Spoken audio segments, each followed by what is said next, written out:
Oke, kita langsung masuk aja ya. Hari ini kita bakal bedah tuntas apa sih artinya jadi melek teknologi di zaman sekarang.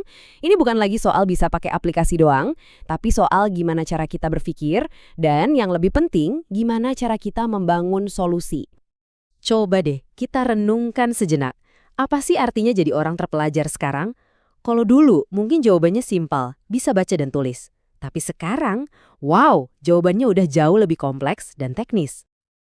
Pembahasan kita bakal dibagi jadi 3 babak. Pertama, kita siapkan fondasinya, gimana cara membangun. Kedua, kita asah pola pikirnya, gimana cara berpikir. Dan terakhir, kita lihat gimana cara menerapkannya dengan bijak. Yuk, kita mulai dari babak pertama.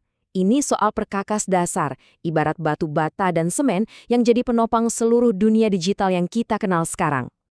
Di jantung semuanya, ada yang namanya algoritma. Anggap aja ini kayak resep masakan, bener-bener resep loh. Setiap langkahnya harus jelas, harus urut, biar hasil masakannya, atau dalam kasus ini hasil programnya, sesuai sama yang kita mau. Gak bisa dibolak-balik. Yang perlu banget kita sadari adalah programming itu bukan cuma soal ngetik kode, sama sekali bukan. Itu tuh sebuah proses yang butuh disiplin.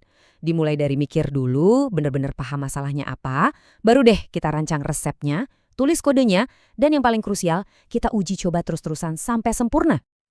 Oke, resepnya udah ada, logikanya udah dapet, tapi bahan-bahannya gimana? Data-data kita perlu tempat penyimpanan kan? Nah, gimana caranya kita menata semua informasi yang bakal diolah sama program kita?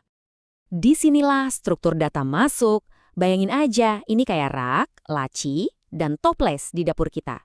Ada array atau vektor yang fungsinya mirip tempat telur. Pas banget buat nyimpen data sejenis yang berurutan. Terus ada string. Ini toples khusus buat nyimpen teks. Bisa kalimat, kata, atau satu huruf aja. Memilih wadah yang tepat dari awal itu kunci supaya program kita efisien. Oke, alat-alatnya udah kita pegang. Sekarang kita naik level. Kita pindah dari apa yang kita pakai ke bagaimana kita berpikir.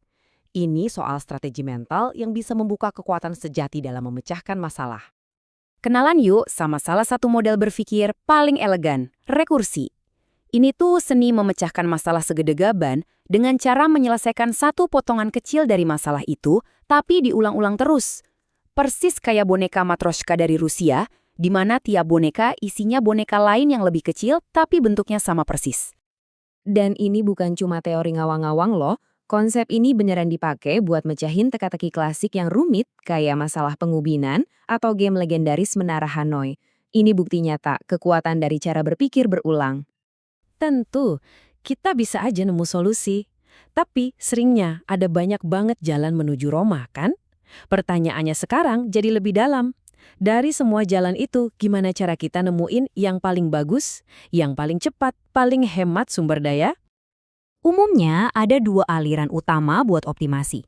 Pertama, algoritma greedy. Ini yang serba cepat. Dia ambil pilihan terbaik yang ada di depan mata saat itu juga. Nggak mikirin nanti gimana. Contohnya, mesin casir yang ngasih kembalian pakai uang pecahan terbesar dulu. Praktis kan? Nah, lawannya itu pemrograman dinamis. Dia lebih sabar dan teliti. Dia bakal pecah-pecah masalahnya, hitung semua kemungkinan, dan ingat-ingat hasil perhitungan sebelumnya biar bisa ngerangkai jadi satu solusi terbaik. Nah, ini dia bagian puncaknya. Punya alat canggih dan pola pikir yang tajam itu belum cukup. Bagian terakhir dan terpenting dari perangkat ini adalah soal gimana kita menerapkan semua itu dengan bijak dan etis di dunia nyata. Salah satu medan perang terbesar di dunia digital saat ini ini, hoax. Kemampuan buat ngebedain mana informasi asli dan mana yang palsu itu udah bukan lagi skill tambahan. Ini skill bertahan hidup di era modern. Kutipan ini benar-benar nusuk sih. Berpikir kritis itu butuh bukti, butuh data, butuh analisis. Beda jauh sama sekedar nyinyir atau mengkritik asal-asalan tanpa dasar. Nah, ilmu informatika ini ngajarin kita buat selalu nanya, datanya mana? Dan dampak dari skill ini, jangan salah, luas banget. Dari mengubah total cara kita bertani jadi lebih presisi, sampai merevolusi cara dokter mendiagnosis penyakit. Kemampuan menganalisis secara sistematis, misalnya pakai metode klasik 5W+1H, itu bisa dipakai di mana aja. Keterampilan ini juga pada akhirnya membentuk cara kita mengambil keputusan sehari-hari. Ini bukan lagi soal feeling atau intuisi doang. Pengambilan keputusan itu sebuah proses yang ada langkah-langkahnya, yang bisa kita pelajari dan latih. Ada siklusnya, dari identifikasi masalah sampai evaluasi lagi hasilnya. Tapi, supaya proses tadi berjalan dengan baik, kita butuh standar. Kita butuh semacam penggaris buat ngukur kualitas pikiran kita sendiri. Berpikir kritis itu nggak abstrak-abstrak amat kok. Ada panduannya yang jelas. Nah, ini dia checklistnya. Coba tanya ke diri sendiri. Apa pikiran kita udah cukup jelas? Udah akurat belum? Cukup presisi dan relevan sama masalahnya? Udah kita pikirin secara mendalam dan dari berbagai sudut pandang? Dan yang paling penting, nyambung nggak sih semuanya secara logika? Ini kerangka biar kita mikirnya nggak sembarangan. Dan biar kita semua sadar, ini bukan obrolan ringan. Di kurikulum formal, penguasaan semua perangkat ini diuji lewat puluhan soal. Lihat aja angkanya, 55 soal.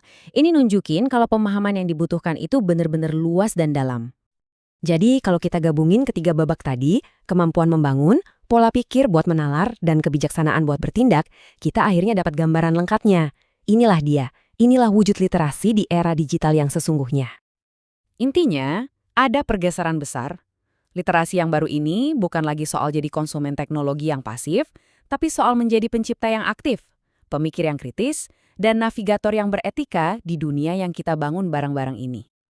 Jadi, saya mau tinggalin satu pertanyaan buat kita semua. Kalau seperangkat alat lengkap ini adalah standar baru untuk dianggap terpelajar, apa yang sedang kita semua baca dan pelajari untuk bisa sampai ke sana?